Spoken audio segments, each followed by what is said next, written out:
মাত্র দুটো উপকরণ থাকলে দোকানের চেয়েও সুন্দর মিল্ক কেক বাড়িতেই খুব চটজলদি রেডি করে নিতে পারবেন। সামনে রয়েছে রাখি পূর্ণিমা, ভাইদের জন্য খুব সহজেই রেডি করে নিতে পারবেন। নমস্কার বন্ধুরা, কাজল ভিলেজ কিচেনে সকলকে স্বাগত জানাই।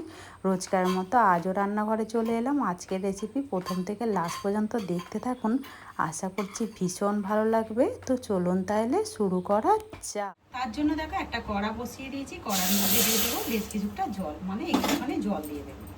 এবারে এখানে আগে থেকে আমি দুধটাকে একটু জাল দিয়ে রেখেছিলাম, এখানে বেশ কিছুটা দুধ নিয়ে নিয়েছি, বলতে পারো এখানে 1 কেজি দুধ রয়েছে, আর আমি এখানে গরুর দুধেরই ব্যবহার করছি। সমস্ত দুধটাই দিয়ে দিচ্ছি। তো এখানে দেখো এদিকে একটা বাটি নিয়েছি, বাটির মধ্যে দিয়ে দেবো ভিনিগার। তো আমি এখানে 3 চামচ নিয়েছি, যেহেতু এখানে 1.5 কেজি দুধ নিয়েছি তার জন্য নিলাম আমি 3 চামচ। এবারে দিয়ে দেবো আমি যতটা ভিনিগার নিয়েছি তার থেকে ততটাই দিয়ে দিলাম জল। তো এখানে জলটা দিয়ে খুব ভালো করে জল আর ভিনিগারটাকে খুব ভালো করে মিশিয়ে নিতে হবে। এদিকে দেখো দুধটাও কিন্তু ফুটে উঠেছে। এবারে এইটাকে অল্প অল্প করে দেবো, আর এইটা এইভাবে হালকা হাতে নাড়তে থাকবে। কয়েক মিনিটের মধ্যেই দেখতে পাবে এটা কিন্তু একেবারে ছানার পরিণত হয়ে যাবে দুধ কেটে।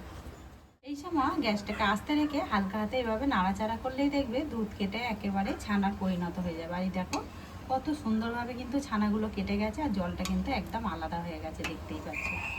তো এইভাবে দুধ থেকে ছানা কাটানোর জন্য খুব বেশিক্ষণ সময় লাগে না, এই মিল্ক কেক করতেও কিন্তু বেশ কিছুক্ষণ সময় লাগে না, খুবই তাড়াতাড়ি হয়ে যায়। মাত্র 3টে উপকরণ দিয়ে কিন্তু হয়ে যায়। তো এবারে ছানাটাকে আমি ছাঁকনির মধ্যে ঢেলে, এবার এর মধ্যে অল্প অল্প করে জল দেবো, দিয়ে আমি ছানাটাকে খুব ভালো করে এইভাবে একটু ধুয়ে নিতে হবে। এটাকে একটু খুব ভালোভাবে এই কাজটা করতে হবে, নাহলে কিন্তু ভিনিগারে রাখা যে। এবারে আমি খুব ভালো করে এটাকে একটু জল চেপে চেপে ফেলে দেব। এইভাবে চামচ দিয়ে খুব ভালো করে জলটাকে চেপে ফেলে দিতে হবে। এদিকে দেখো একটা থালা নিয়ে নিয়েছি, সমস্ত ছানাটাকেই আমি থালার মধ্যে নিয়ে নেব। নিয়ে এবারে খুব ভালো করে হাতে তালু দিয়ে এইভাবে একটু মাখিয়ে নেব, একদম মসৃণ করে। দেখো একটা কড়া গরম হতে বসিয়ে দিয়েছি, মানে ওই কড়াটাকেই ধুয়ে বসিয়ে দিয়েছি। দিয়ে দেবো এখানে জল, এক বাটি কিন্তু জল নিয়ে নিয়ে অল্প একটু জল নিয়েছি। এবারে আমি যতটা জল নিয়েছি তার থেকে মানে দুধ দিয়ে দেবো এখানে একটু বেশি, মানে 100 গ্রাম দুধ দিয়ে দিলাম।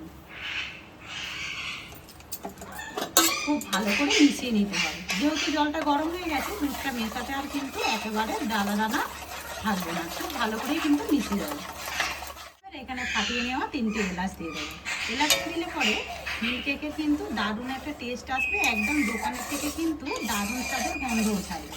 তোমাদের হাতের সামনে যদি থাকে এলাচের গুঁড়ো, সেই ক্ষেত্রে কিন্তু এখানে দিতে পারো। এবারে আমি দুধটাকে জাল দিয়ে খুব ভালো করে ঘন করে, এইদিকে দেখো ছানাটাকেও কিন্তু খুব ভালো আর সুন্দর করে কিন্তু মাখিয়ে নিয়েছি। এইভাবে সুন্দর করে কিন্তু মাখিয়ে নিতে হবে। এবার আমি এখানে দিয়ে দেবো বেশ কিছুটা গুড়কে আমি ভালো করে গেট করে নিয়েছি, গেট করে নেওয়া গুড়। চাইলে কিন্তু এখানে সেই ক্ষেত্রে তোমরা চিনি ব্যবহারও করতে পারো।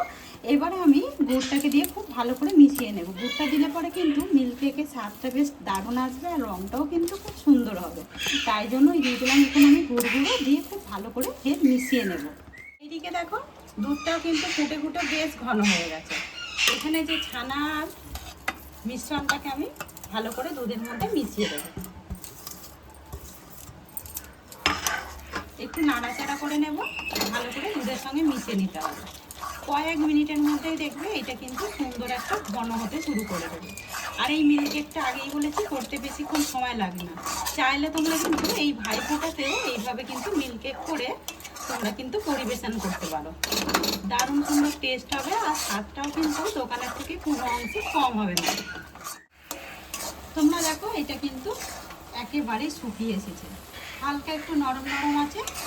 এবারে আমরা গ্যাসটাকে অফ করে দিয়ে একটা প্লেটের মধ্যে এটাকে নামিয়ে নেব, আর এটা কিন্তু গরম অবস্থাতেই করতে হবে।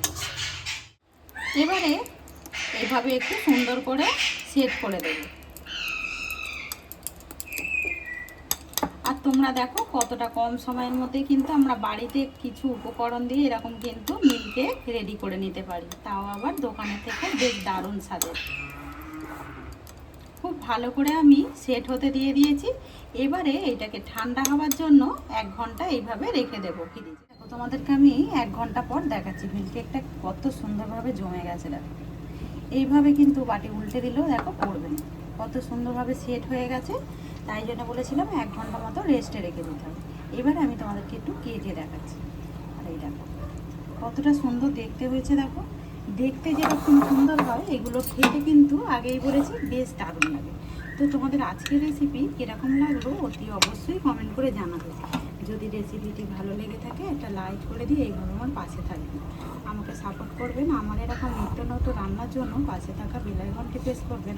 সবাই ভালো থাকবেন, সুস্থ থাকবেন, ধন্যবাদ। আবারও কোনো নতুন রেসিপি নিয়ে ফিরে আসবো। আজকের মতো এই পর্যন্ত।